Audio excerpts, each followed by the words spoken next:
خودای گەورە لە شەوی 15 شەعبان سەیری هەموو بەندەکانی خۆی دەکات، لە هەموو بەندەکانی خۆش دەبێت ئیلا 2 تاقم نەبێت. 2 تاقم مەحرومن، 2 تاقم بێبەشن. لەم خەڵاتەن شتەیەکت ئەدەمێ. خودای گەورە ئەرحەم الراحمینە، خودای گەورە میهرەبانە. دەرفەتێکی داوە پێمان، خەڵاتێکی بۆمان داناوە، هەموو کەسێک ئەتوانێت ئەو خەڵاتە بەدەست بێنێت، بەڵام بە 2 مەرج. ئەبێ ئەم 2 شتە لە تۆدا نەبێت. ڕووداوێکی زۆر گەورە ڕوودەدات لە مانگی شەعبان.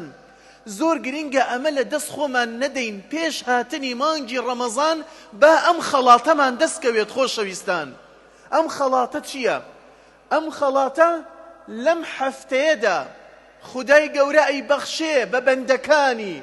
هەوڵدا پێش هاتنی مەوعیدی ئەم 2 شتە تێدا نەبێت. پێغەمبەر صلی الله عليه وسلم دەفەرمێت لە حەدیثێکی صحیحدا: إن الله ليطلع ليلة النصف من شعبان إلى جميع خلقه فيغفر لجميع خلقه إلا لمشرك أو مشاح.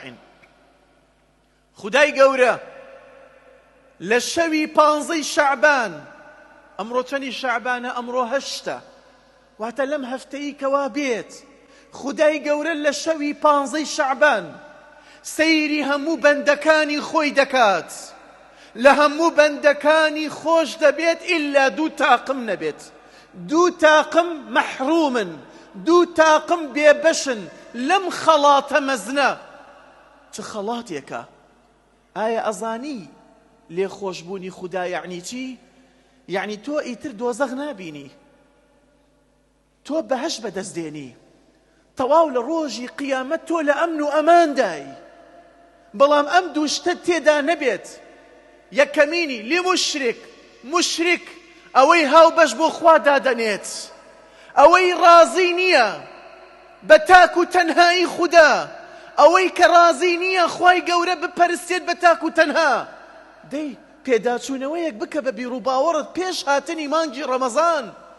هەندێکەیە لە ئێستاوە دەڵێت من دامناوە لە مانگی ڕەمەزان ئەوەنە ختمە قورئانە بکەم، پێت ئەڵێم پێش ئەوەی بیر لە ختمەی قورئان کەیتەوە بیر و باوەڕت پاکەوە کە کاکە، بیر و باوەڕ و عەقیدەت پاکەوە کە، سەیری ئەو بیر و باوەڕت کە، بزان ئایا دامەزراوە لەسەر قورئان و سوننەت.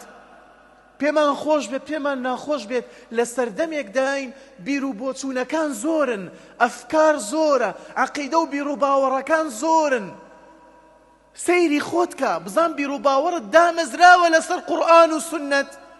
چونکە تۆ لە ڕۆژی قیامەت محاسەبە ئەکرێی لەسەر ئەوەی بۆ شوێنی پێغەمبەر نەکەوتی عەلەیهی سەڵات وەسەلام، محاسەبە ناکرێی لەسەر ئەوەی بۆ شوێنی فڵان و فیسار نەکەوتیت.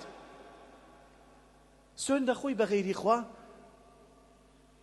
هاوارەکەی لە غەیری خوا، داوای شیفا لە غەیری خوا دەکەی، لە غەیری خوا ئەترسیت، پشت و پەنات غەیری خوایە، تەفتیشێکی دڵت کە. چونکە ئەمانەت تێدا هەبێت، ئەم لێخۆشبوونە بەر تۆ ناکەوێت، بەرت ناکەوێت. پێغەمبەر ئەفەرمێ عەلەیهی سەڵات وەسەلام ئەبێ ئەو کەسە مشریک نەبێت. دووەمینی مشاحن، لەوانەیە ئەوەی یەکەم ئەلحەمدوللیلا سوپاس و ستایش بۆ خوای گەورە زۆر بەمان خۆمان پاراستە بێت لە شەریکدانان بۆ خوای گەورە، بەڵام زۆربەی هەرە زۆری نەمان لە دووەم تێکەوتوین.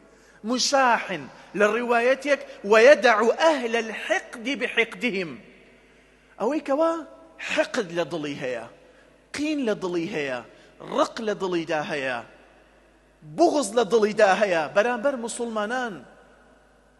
ئەمڕۆ ئەگەر کێشەیەکت هەیە لەگەڵ برایەکی مسلمانت، دەی لە پێناوی خۆی گەورە لێی خۆش بە، بۆ ئەوەی ئەو لێ خۆشبوونەی خودای گەورە تۆ بگرێتەوە. لە 90% کێشەکانمان هەمووی بۆ دنیایە.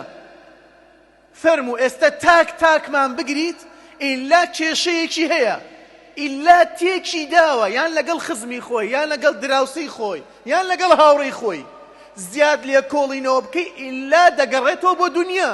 ئیتر یان زاڵمە یان مەزلومە. ئەگەر زاڵمیت بڕۆ داوای لێبوردن کە، ئەگەر مەزلوم شیت لە پێناوی خوای گەورە لە بەرامبەرەکەت خۆش بە بۆ ئەوەی ئەم لێ خۆش بوونە